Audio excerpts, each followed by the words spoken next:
This is my nightly routine as someone who's both on TPN and has a central line. Now, there are going to be a couple extra steps just because I did take a shower. So the first thing that I'm doing here is I'm opening my tubing and my Y connector, and then I'm going to take the ends of my tubing and I'm going to go ahead and connect them to my little cap friends, and then I'm going to connect the caps to the tubing. Very interesting stuff, I know.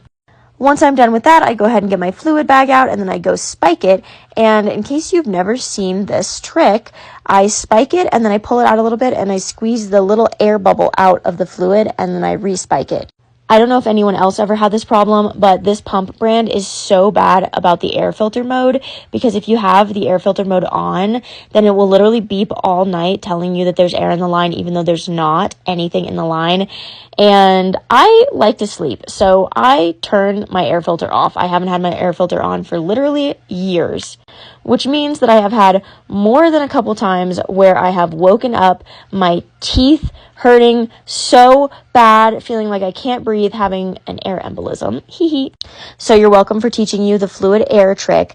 Now I'm spiking my TPN bag and I just hit the prime button, and then I'm going to stick the end of my Y connector into that little plastic thing, because one time I did, in fact, unfortunately one time I hit the prime button and then I walked away and I came back and realized that the end of the cord had been sitting on my laptop and a whole lot of TPN had just infused into the keyboard of my laptop, and I ruined my college MacBook Air.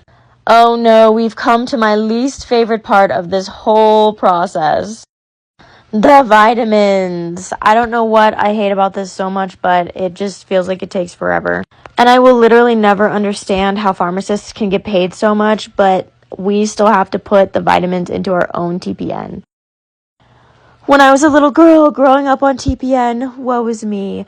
There would be a time every once in a while, right, when you just literally can't have vitamins for whatever reason.